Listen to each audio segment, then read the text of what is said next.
Good morning. कसे आहात तुम्ही सगळे? मी आशा करते की तुम्ही सगळे खूप छान असाल. Welcome back to my channel roaming Bhagyashree. सकाळची वेळ झाली आहे परत आणि मी आहे टेकडीला. आणि तुम्हाला दाखवले होते काल मी ही हॉटेल जिथं आम्ही डिनर केलं तिथेच आम्ही बुफे ब्रेकफास्टला आलेलो आहे.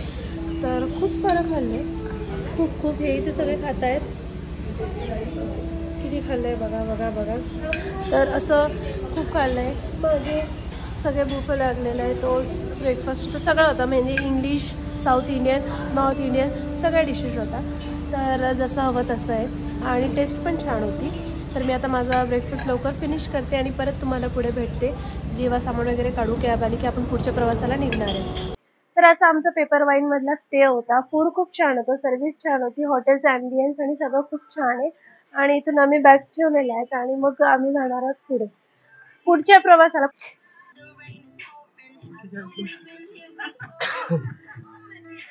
तर इथे आम्ही सगळे निघालोय.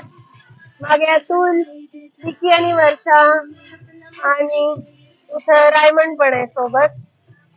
आणि आम्ही चाललेलो आहे आता पुढच्या प्रवासाला आणि मी पुढे तुम्हाला प्रवास पण दाखवेल आणि सगळंच अपडेट्स देत राहणार.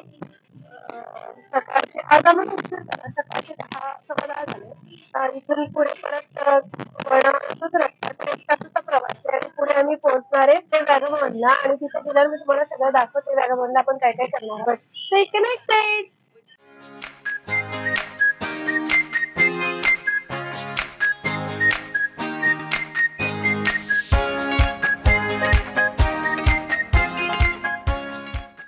तर आता आम्ही इथे स्टॉप घेतलेला आहे. तुम्ही बाहेर बघत असाल आणि मी तुम्हाला इकडचा व्ह्यू दाखवते. तर मी कुठे आले तर हे म्हणजे टी फार्मला. इकडून छान आहे. तर हे पूर्ण टी गार्डन्स आहे, टीची शेती, टी फार्मिंग काही म्हणू शकतो. आणि मी इथे आलेले आणि मी आतमध्ये जाणार आहे, त्या फार्मिंग मध्ये जाणार आणि बरेचसे शॉर्ट्स गेले. त्या गायी इथे मस्त गवत खात आहेत आणि आम्ही वर जाणार. तर आपण इकडून वगैरे कुठूनही जाऊ शकतो. हा, इकडून पण जाऊ शकतो. हा दाखव. तिकडून जायचं कसं? तिकडून जायचं सगळे फार्म. चला बघू. तर हे सगळे टीचे झाड आहेत. मी हात लावणार आहे. ये हे हे हे हे हे हे हे सगळं चहा आहे. चहा येते का तुला वास? मग तिला वास नसतोच, तो प्रोसेस केल्यानंतर येतं.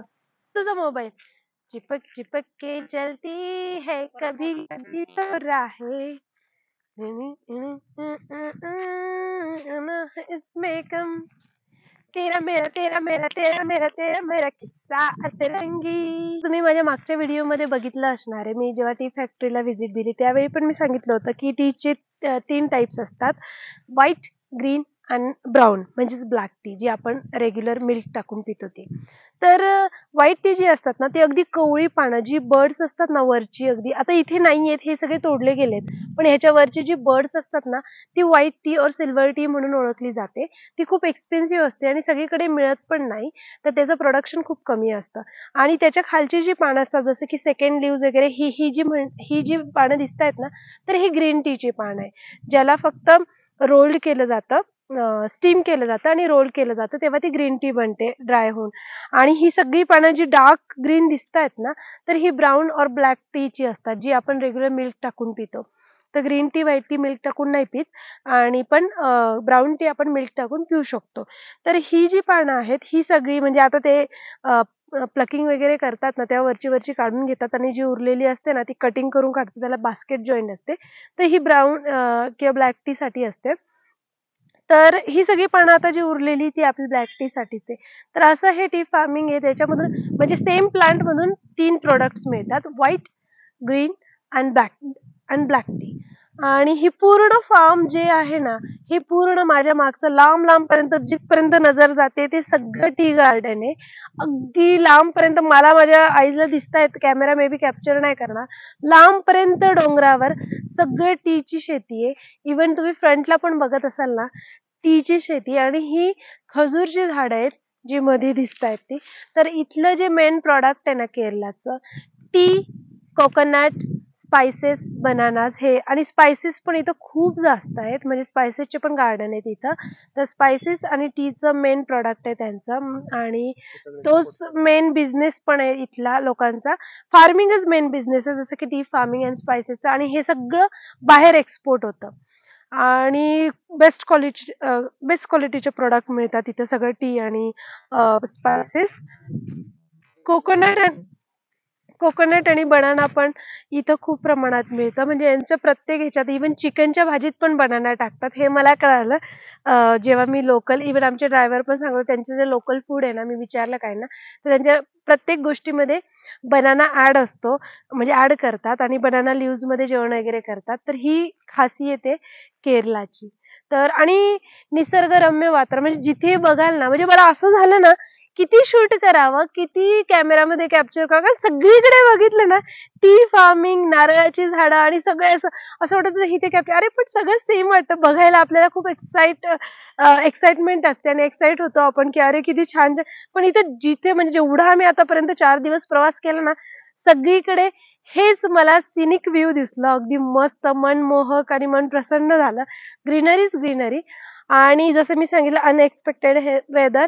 तसंच आता सकाळी बघा, इतकं ऊन असतं, म्हणजे अगदी भाजलं जाते असं ऊन आहे, आणि सकाळची जास्त असं दुपार पण नाही झालेली आहे.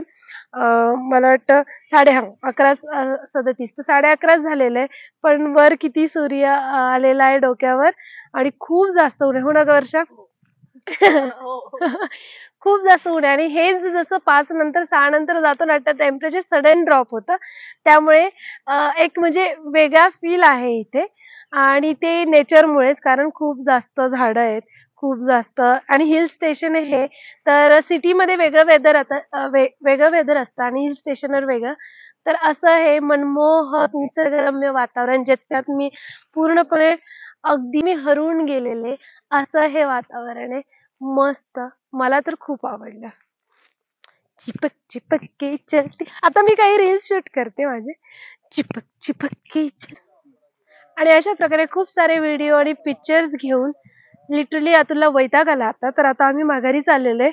आमच्या ह्या टोकऱ्या घेऊन खूप सारा चहा तोडलाय, आणि चाललोय आता खाली रिटर्न करायला.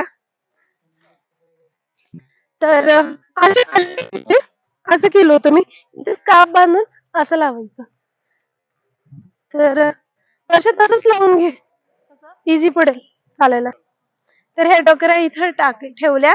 ह्याच्यामध्ये ना, त्यांच्या ह्याच्यात तसंच ते टी वगैरे, टीची पानं टाकतात, आणि तिथं ना सीझर्स पण असतात. त्या सीझर्स डायरेक्ट त्याच्यामध्ये बास्केट असते, त्या बास्केटमध्ये डायरेक्ट पडतात ते पानं.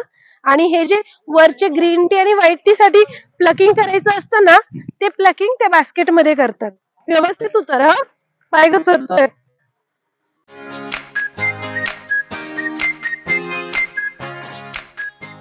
पण मी तर सॉलिड एन्जॉय केलाय हा मळा, मला तर आवडला. तर तुम्ही हा व्ह्यू एक वेळा मी दाखवते तुम्हाला, की किती छान निसर्गरम्य, मस्त, चहा पूर्ण, चारी बाजूला चहाची शेती, रस्त्याच्या पलीकडे पण चहाची शेती, असा खूप मस्त एन्जॉय केला मी व्ह्यू. खूप सारे रील्स, खूप सारे शॉर्ट्स केले, आणि या गायी इथं मस्त चरतायत, रवंथ करतायत आता त्या. आणि अशा प्रकारे मी आजचा व्हिडिओ इथेच संपवते. आणि मला असं भरभरून प्रेम करा, माझ्या व्हिडिओला लाईक करा, कमेंट करायला विसरू नका, माझं चॅनल सबस्क्राईब करा, शेअर आणि व्हिडिओ शेअर करायला विसरू नका. मी तुम्हाला पुन्हा एकदा नवीन व्हिडिओमध्ये भेटेन, तोपर्यंत तुम्ही स्वतःची काळजी घ्या. बाय.